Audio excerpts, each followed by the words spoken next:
So let's explain a transmission line. What is a transmission line and where does it come from? Basically, a transmission line is a system of one conductors or more conductors that guide energy from a source to a load. The thing is that these conductors are very small and can be very small, but the signal which is flowing from the source to a load is very, very fast. So in a phone or an antenna or a TV system, you're gonna have gigahertz of signal, and what is going to happen in a circuit is that your current will not just depend on the time, for instance, but also on the space. So let's assume that a piece of wire has an inductor and inductances. Let's call it L, a resistor. Let's call it R, and this will vary with Z.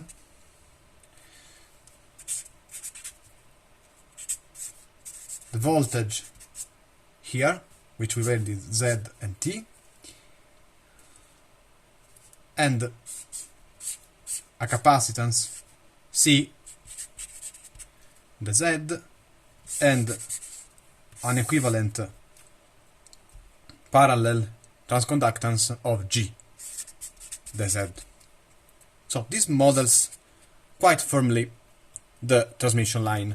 So now we apply the Kirchhoff law, but my pencil is almost dead.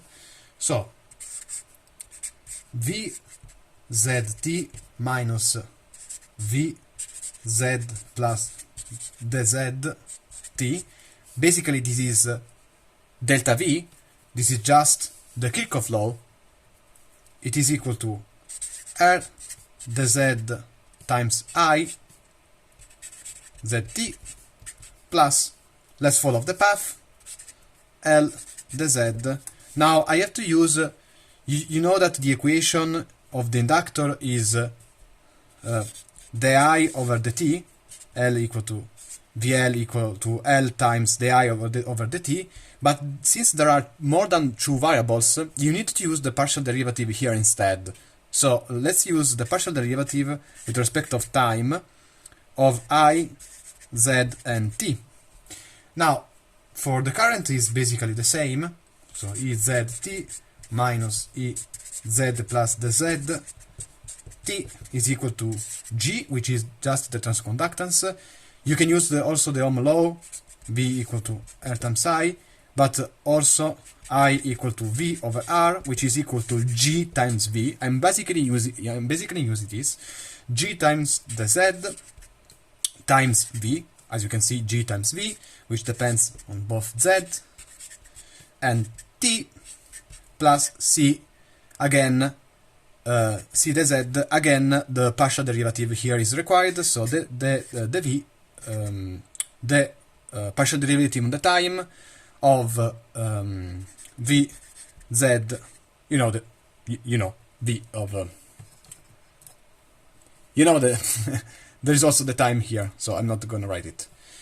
So if we go for the limit that the Z is going to 0, because they are very, very small, so let's put this condition that the Z is going to 0. We obtained the transmission line equation, which are basically, just substitute the Z which goes to 0, d over the Z times V ZT, which is equal to R times E ZT plus L d over dt ZT. So basically we get rid of the delta Z and just these two terms remain. So it is honestly nothing new under the sun. G times V ZT plus C d in the T V ZT. So now we make another assumption that this structure is lossless. So for a lossless structure, according to you, what are the two things that we are going to eliminate? Well, basically, if there are no losses in this structure, the main dissipation is owing to the resistances. So let's just get rid of these two resistances, but let's conserve these two equations and let's take them apart. And let's suppose that this transmission line has no losses. So what is going to happen if I put, let's take again this equation, but let's get rid of the resistor and G. So what is going on? We are going to have the V over the Z plus L times the I over the T, which is equal to 0, and the I over the Z plus C times the V over the T equal to 0. Let's make the derivatives with respect to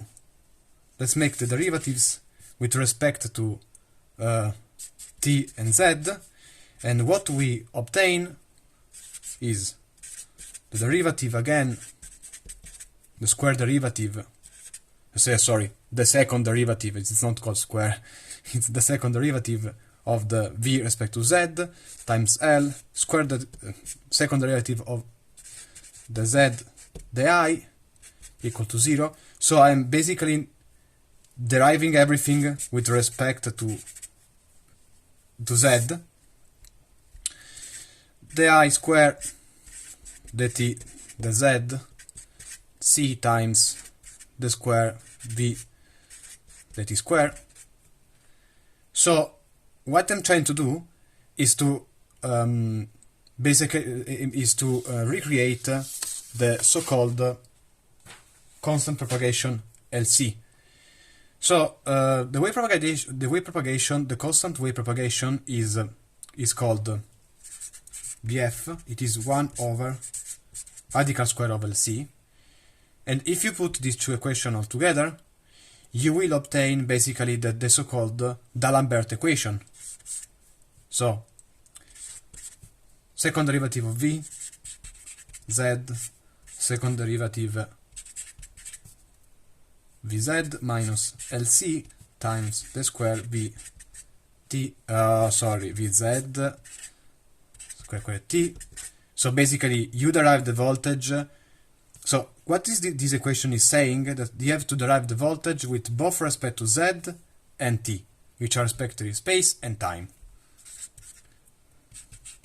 And the same applies for the current. As you can see, it's very straightforward.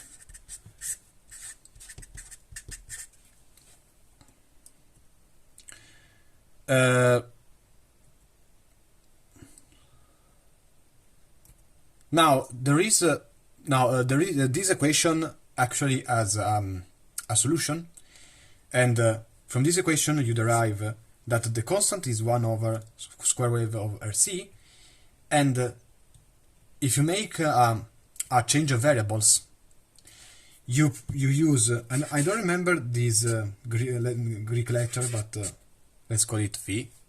I honestly don't remember. Let's call it Z minus VPH of T, and N, which is equal to Z plus VPH of T. So basically this VPH is the phase velocity. It's the VF which I called before. Let's call it VPF 1 plus 1 over square LC. So it is important to use this factor because we want to make an evidence of this factor here, and with this change of variables, I'm not gonna go into the demonstration, but on the net you can find that the solution with these variables is the square V times the phi the n is equal to 0. You can exploit this result basically by saying, so this equation is satisfied by the fact that the V in function of phi and what is the other variable that we used, phi and n, is satisfied by two functions, f1 of phi plus f2 of n. And the first is the forward wave, and the second is the backward wave. Because if you substitute everything again, you have vz of t, which is equal to f1 z minus phase velocity ph of t plus f2 z plus vph of t. And so basically this is the forward wave and this is the backward wave. Now now you can exploit also, now from the equation that I wrote from the start, you can exploit from the previous system. If you remember, it was like this: the v over the z plus l, the I over the t equal to 0, and the I over the z plus c, the v over the t. It may seem difficult, this system, but you are basically saying this is just the inductor equation, v equal L times the I over the t. Nothing more and nothing less. So don't be afraid just because there is a partial derivative here. So it is just the voltage plus another voltage equal to 0. Current plus another current. So the current of the inductor, of the capacitor, is C times the V over the T. Nothing new. Don't be afraid of the partial derivatives. Really. Now what we're going to do is to write this system on the phasor domain. So in order to do that, you have to explain the fast Fourier transform. So the Fourier transform of a partial derivative, this is a property of the Fourier transform, it is equal to j omega f omega, while the f is the Fourier transform. So now you have minus d over the z. I'm changing in the Fourier domain, which is equal to j omega L times I z omega. Because as you can see, I'm applying the ordinary property of the Fourier transform. So it is just a property of base math W. It is equal to j omega c v z times w zw.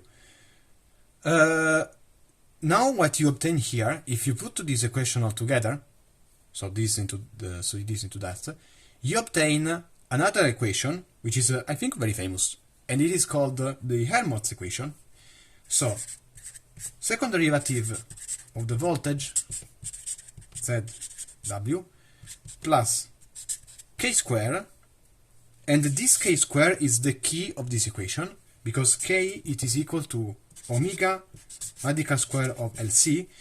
It is just another way to describe the ideal transmission line in the spectral frequency spectral domain, plus k square of the voltage v zeta omega equals to 0. This equation has a solution in the frequency domain, and the solution of this equation, I will rewrite just the equation here for simplicity. And you are probably going to use this equation instead in the transmission line domain. It is v zeta omega, which is equal to v naught plus the frequency domain times e minus j k z, plus, of course, the forward wave and the backward wave. So nothing new under the sun. I'm just applying the properties, and the solution of this equation is known. So these are the two components of the wave in a transmission line, and as you can imagine, you can also define the characteristic impedance and the characteristic admittance of this a transmission line. So whenever you see that maybe an antenna or a coaxial cable has 50 ohm, this is the characteristic impedance, and it is defined, for definition, as the characteristic admittance. It is equal to 1 over Z infinite, which is equal to C over L. So these two terms are always present in every study of your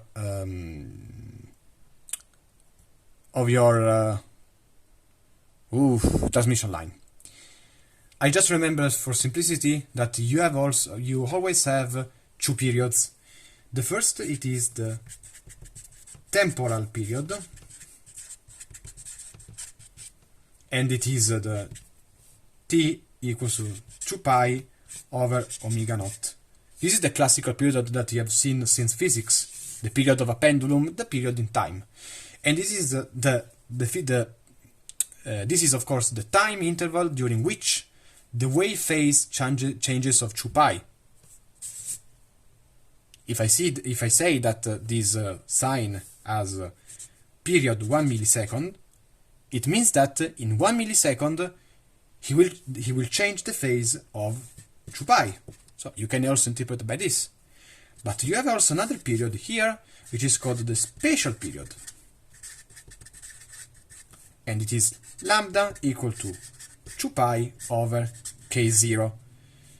And this is connected not in the second, but more in the space. So this is a wavelength. Okay, this is a wavelength. So it is the distance over which the phase changes by 2 pi. So you have to think more this not as seconds. Yes, it is in seconds because it is always a period, but it is a wavelength, and so it is the distance in which changes of the 2 pi.